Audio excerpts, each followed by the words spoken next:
우리 찬송가 286장 함께 찬양하시겠습니다.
사랑이 많으시고 자비와 긍휼이 풍성하신 하나님 아버지, 주님의 택함을 받은 백성들이 각자의 무거운 짐을 내려놓고 이곳에 모여 찬양과 감사로 예배를 드립니다.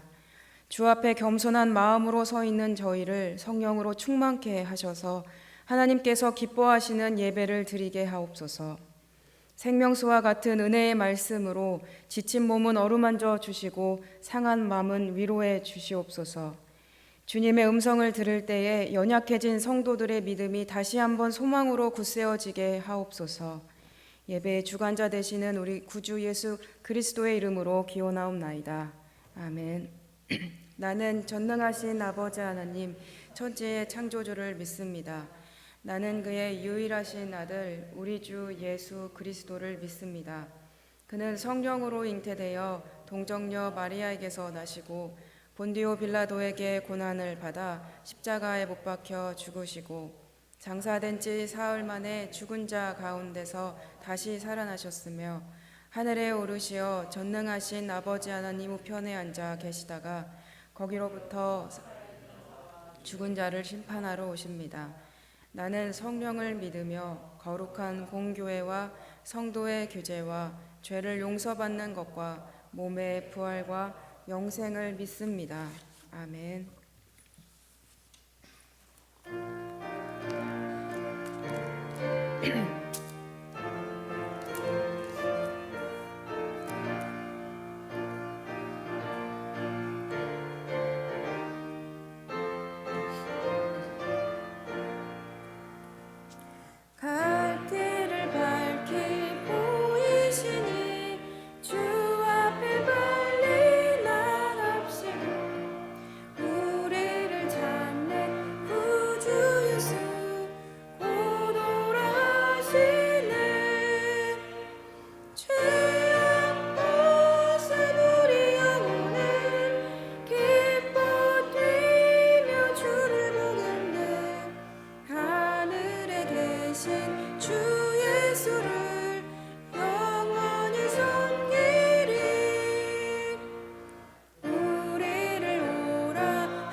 참 생명이 되시고 우리들의 삶의 주인 되시는 하나님 감사합니다. 이 시간 각자 주어진 삶의 자리에서 하나님이 주신 은혜로 살게 하시다가 시간을 구별하여 하나님께 예배하는 자리로 저희들을 불러주시니 감사합니다. 거룩하신 하나님, 주의 사랑으로 말미암아 구원을 받았음에도 하나님 앞에 신실하지 못했음을 용서하여 주옵소서. 말로는 주를 위해 산다고 하지만 우리의 연약한 믿음으로 말미암아 입술의 고백과는 달리 우리의 모습은 늘 넘어지고 원망하고 불평하는 것이 삶의 연속임을 고백합니다. 하나님, 우리의 이런 믿음 없는 모습을 용서하여 주시고 날마다 깨어 자신을 성찰하며 하나님의 자녀된 신분을 잊지 않고 믿음의 본을 보이며 예수 그리스도의 삶을 닮아가는 성도들이 되게 하여 주시옵소서. 이 시간 바라옵고 원하옵기는 하나님 전에서 드려지는 예배의 시간뿐만 아니라 우리의 삶 자체가 예배의 삶이 되기를 원하며 기도합니다. 우리들을 세상의 악으로부터 보존하여 주시어 하나님의 자녀로 택함받은 자답게 세상을 향하여 빛과 소금으로 그리스도의 향기를 나타내는 참 그리스도인으로 살아가게 하옵소서. 메마른 대지 위에 은혜의 단비가 가뭄을 해결하듯이 우리의 심령 가운데 성령의 단비를 내려주사 영혼이 소생되는 역사가 있게 하옵소서. 코로나로 중단되었던 찬양 예배를 다시 회복해 하시니 감사합니다. 모든 성도들이 예배의 감격을 회복하게 하시고 함께 모여 찬양하고 교제하며 사랑을 나눌 때 주님이 주시는 기쁨이 충만하게 하시어 서로의 아픔과 고민을 놓고 함께 기도하는 시간이 되게 하여 주시옵소서. 세우신 서초 신동교회가 하나님의 거룩한 사역을 감당함에 부족함이 없게 하시고 언제나 성령님의 음성에 귀 기울여 하나님의 기쁨이 되는 교회가 되게 하여 주시고 그리스도의 몸인 교회를 사랑하는 마음과 그리스도의 몸을 세워갈 수 있는 분별력과 지혜를 더하여 주시옵소서. 세우신 각 기관들이 하나님보다 앞서지 않게 하시고 서로 협력하여 선을 이루며 기도와 말씀으로 든든히 세워져 갈 수 있도록 성령님 도와주시옵소서. 다음 세대를 이끌어갈 교회 학교를 위해 기도합니다. 하나님의 말씀과 기도로 믿음의 다음 세대가 세워지게 하시고 하나님 나라와 민족을 위해 귀하게 쓰임받는 일꾼으로 자라게 하옵소서. 사랑의 주님, 주일학교가 부흥되기를 소망합니다. 수고하며 애쓰는 전도사님과 교사들에게 믿음과 지혜를 더하여 주옵소서. 무엇보다 교사들의 수고와 헌신을 통해 어린 영혼들이 주님을 더욱 사랑하게 하시고 주님을 의지하게 하옵소서. 군 복무 중인 청년들, 취업을 준비하는 자녀들, 진학을 준비하는 수험생들 주시는 하나님 지켜주시고 도와주시어 어떠한 상황 앞에서도 그들과 함께하여 주시는 하나님을 신뢰하고 의지하며 나아가는 주의 자녀들이 될 수 있도록 도와주시옵소서.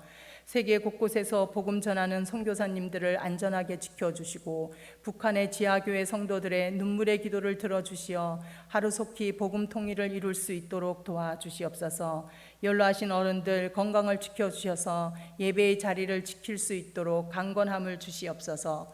이 시간 말씀을 전하시는 김지훈 목사님, 하나님 함께 하셔서 영육의 강건함으로 붙들어 주시고 증거되는 말씀을 통하여 듣는 귀가 열려지게 하시어 하나님의 말씀이 우리 마음밭에 온전히 심기어 삶의 변화로 나타나는 말씀의 열매 맺는 성도들이 되게 하여 주시기를 간절히 바라고 나오며 예수님의 거룩하신 이름으로 기도합니다.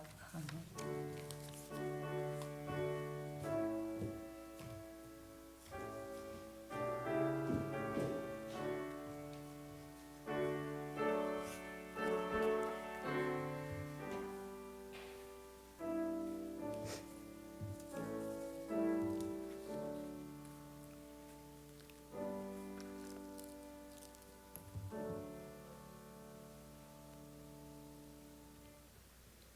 네, 오늘 성경 말씀은 신약 성경 사도행전 18장 1절에서 10절까지 말씀입니다. 사도행전 18장 1절에서 10절까지 말씀을 우리 함께 교독하시겠습니다. 그 후에 바울이 아덴을 떠나 고린도에 이르러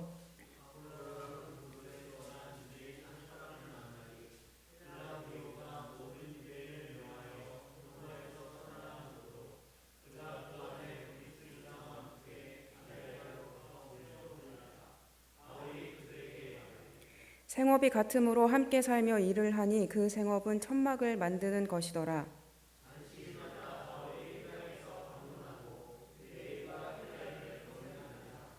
실라와 디모데가 마게도냐로부터 내려오매 바울이 하나님의 말씀에 붙잡혀 유대인들에게 예수는 그리스도라 밝히 증언하니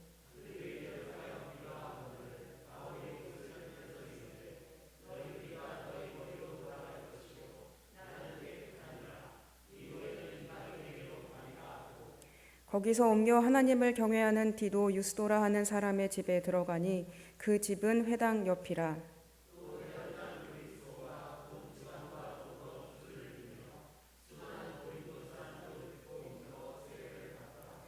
밤에 주께서 환상 가운데 바울에게 말씀하시되 두려워하지 말며 침묵하지 말고 말하라.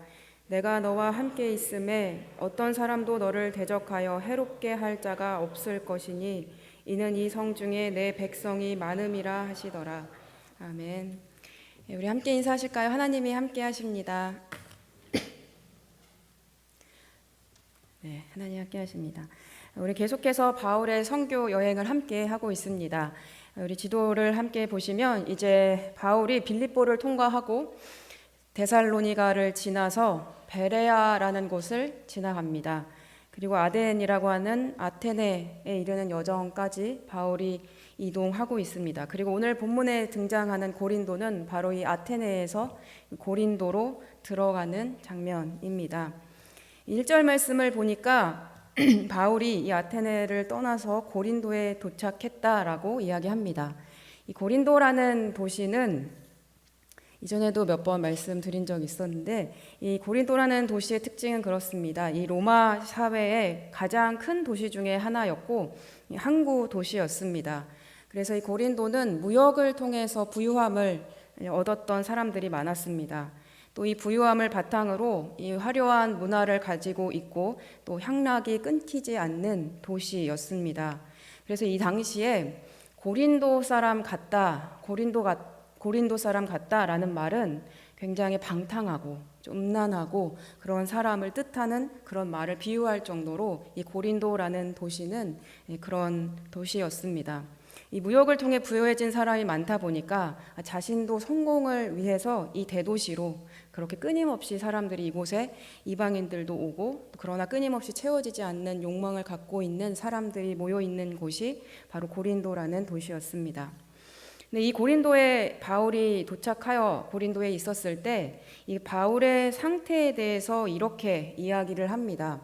데살로니가 전서 3장 7절 말씀을 보면 우리가 모든 궁핍과 환난 가운데 처해 있었다라고 고린도에서의 자신의 상황을 궁핍하고 또 환난이 있었다라고 표현합니다.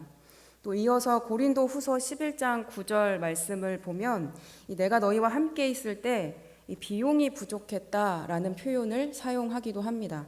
이 고린도에서의 자신의 상황이 굉장히 빈곤했고 또 어려운 상황이었다라는 것을 이야기하고 있습니다. 그뿐만 아니라 이제 그 전에 17장 말씀을 보면 이 베레아에 있을 때 바울을 뒤쫓아왔던 그 데살로니가에 있던 유대인들 때문에 이 실라와 디모데를 남기고 자신 혼자만 이 아테네로 도망을 피신을 했어야만 했었습니다. 그리고 고린도에도 이 자신 혼자만 도망쳐서 오게 된 것입니다. 2절과 3절 말씀을 보니까 이런 어려운 상황 가운데 처해 있었던 바울이 이 고린도에서 가장 첫 번째 만났던 사람이 있었습니다. 그들이 누구였냐? 바로 아굴라와 브리스길라라는 사람들이었습니다. 이들은 이미 예수 그리스도를 깊이 믿고 있었던 사람들이었습니다. 이 3절 말씀을 보면 이들이 같은 업종에 종사하였기 때문에 같이 살면서 또 이 천막 치는 일을 함께 하였다라고 이야기합니다. 이 홀로 고린도에 도착한 바울에게 하나님께서 가장 먼저 만나게 하셨던 것은 바로 새로운 동역자를 만나게 해주셨다라는 것입니다. 그래서 이 4절 말씀을 이어서 보면 이들은 안식일마다 함께 이 유대인들의 회당 예배에 참석하였고 또 거기서 바울은 이 복음을 전하였다라고 전합니다. 그러니까 바울은 평상시에는 이 텐트를 치는 일을 하면서 지냈고 안식일에는 또 복음을 전하는 그런 사역을 감당하면서 이 고린도에서 살아가고 있었다라는 것을 우리는 유추해 볼 수 있습니다. 그리고 5절 상반절 말씀입니다. 이제 실라와 디모데가 마게도냐로부터 내려왔습니다. 드디어 고린도에서 이 실라와 디모데 셋이 만나게 됩니다. 아테네에서 헤어졌던 이 실라와 디모데는 각각의 자신의 소식을 가지고 고린도에 모이게 됩니다. 이 디모데는 데살로니가 교회의 소식을 이 바울에게 전하기 위해서 그 소식을 갖고 왔고, 이 실라는 빌립보에서 이 선교 헌금을 마련해서 이 고린도에 도착하게 됩니다. 하나님께서는 바울에게 새로운 믿음의 동역자도 허락해 주셨고 궁핍하고 어려운 상황 가운데에서도 또 때에 맞게 또 먹고 쓰실 것을 채워 주시는 것을 볼 수 있습니다. 이어지는 5절과 6절 말씀을 보겠습니다. 이 바울이 하나님 말씀에 붙잡혀 유대인들에게 예수는 그리스도라 밝히 증언하니 이들이 대적하여 비방하거늘 바울이 옷을 털면서 이르되 너희 피가 너희 머리로 돌아갈 것이요 나는 깨끗하니라. 이후에는 이방인에게로 가리라 하고라고 이야기합니다. 이 디모데의 소식을 듣고 또 빌립보에서 가져온 또 헌금을 가지고 바울은 이제 온전히 복음만을 전하는 삶을 살기 시작합니다. 그러나 역시 바울이 복음을 전할 때 비방하며 대적하는 사람들이 있는데 그들이 누구입니까? 바로 유대인들입니다. 여기서 비방하다라는 뜻은 특별히 또 신성 모독을 했다라는 뜻이 담겨져 있습니다. 그러니까 이 유대인들에게 복음이 신성 모독인 것은 십자가에 달려서 즉 저주받은 사람이 메시아다라는 것이 바로 메시아가 될 수 없다라는 것이 이 신성을 모독했다라는 것입니다. 그래서 이들은 바울을 핍박하고 또 비방하기 시작합니다. 이 바울이 대적하고 비방하는 이 유대인들을 향해서 항상 유대인들을 향해 최선을 다해서 말씀을 전하고 복음을 전하려고 했던 이 바울이 정말로 이제 이 유대인들에게 이 옷을 털었다라는 표현을 하는데 이 옷을 털었다라는 행동은 유대인이 이방인들에게 하는 행동입니다. 그러니까 마치 이제 내가 너희들을 이방인처럼 대하겠다라는 표현입니다. 바울은 최선을 다해서 생명의 복음의 말씀을 유대인들에게 전했지만 그러나 유대인들은 이 복음을 끝내 거부했기 때문에 이제 너희들의 영적 생명은 너희들의 책임에 있다라는 그런 뜻입니다.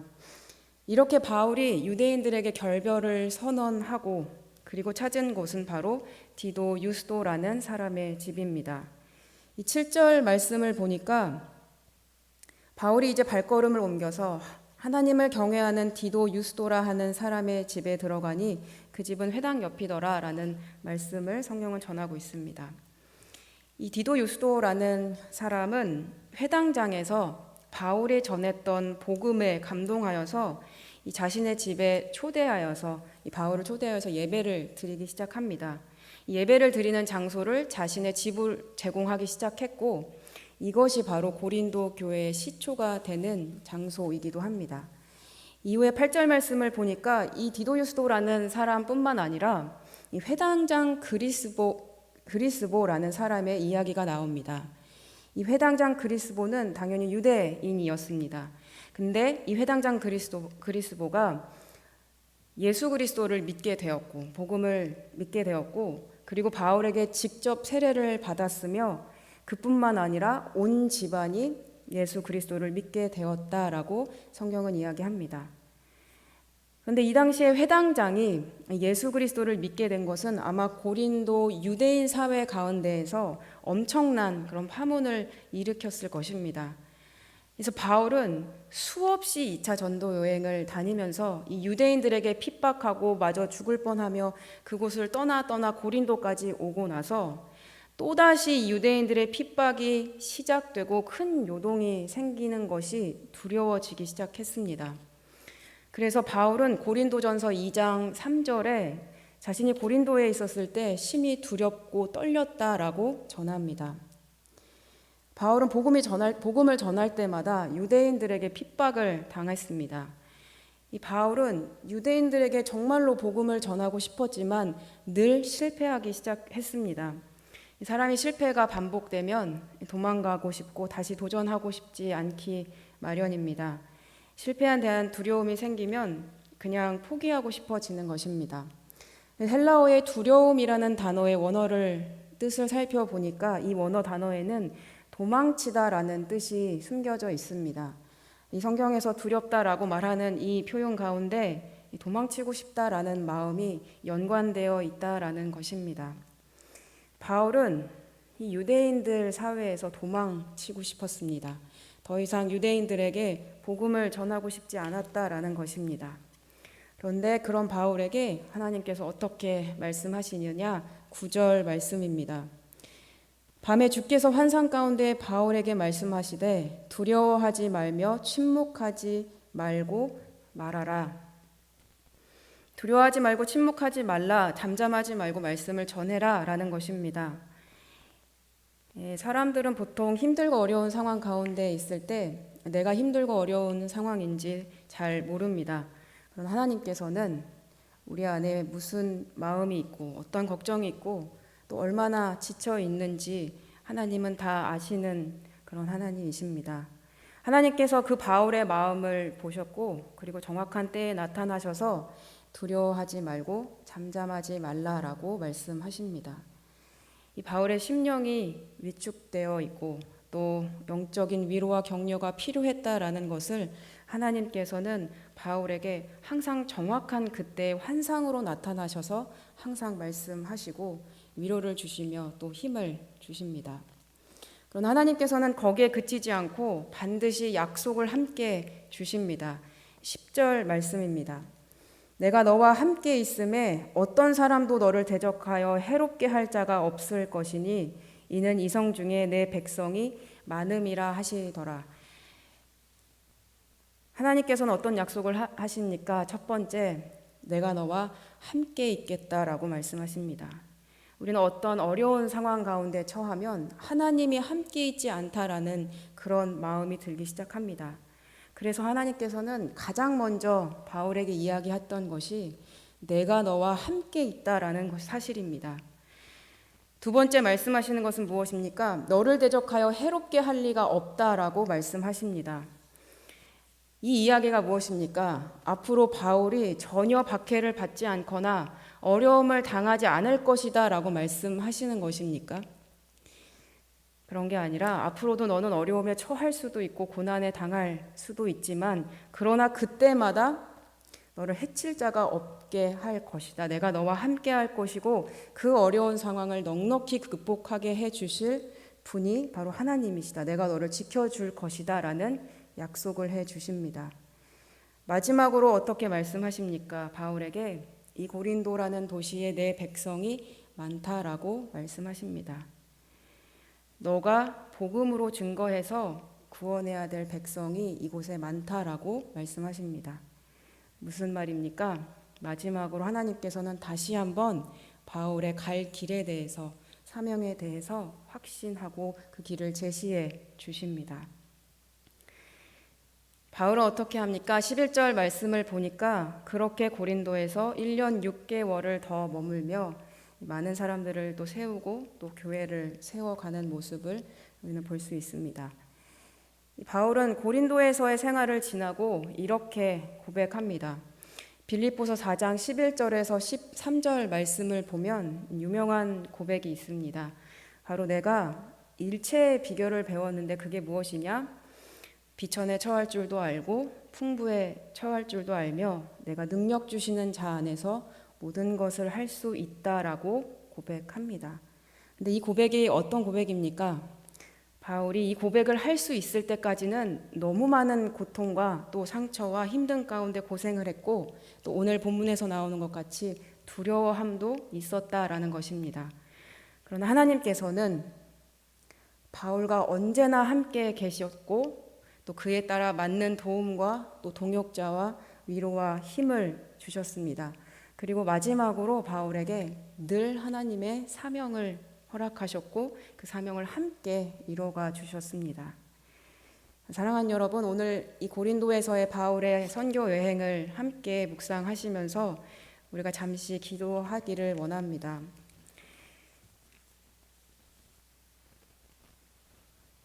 혹시 이 가운데 오늘 나오신 여러분들 가운데 반복되는 어려운 상황과 해결되지 않은 상황 가운데에서 두려움 가운데 도망치고 싶은 분이 계신지 모르겠습니다.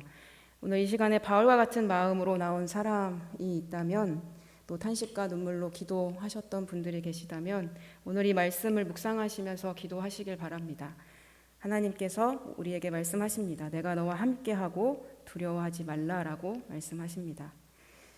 그리고 하나님께서는 반드시 우리에게 위로를 주시고 또 마지막 본인의 또 정체성을, 사명을 확인시켜 주실 것입니다. 우리가 앞으로 가야 할 바를 알려주신다라는 것입니다. 오늘 하나님께서 우리의 아버지 되십니다. 우리에게 새 힘과 또 새 능력을 채워주실 것입니다. 우리에게 담대함을 더해 달라고 우리 함께 이 시간 잠시 기도하시겠습니다.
우리 이 시간 다 함께 기도하실 때에 또 각자 기도 제목을 가지고 기도하시길 바랍니다. 또 가정과 교회를 위해서 기도해 주시고 또 주변 이웃과 또 환우들을 위해서 기도하시고 또 마치시는 대로 돌아가시길 바랍니다.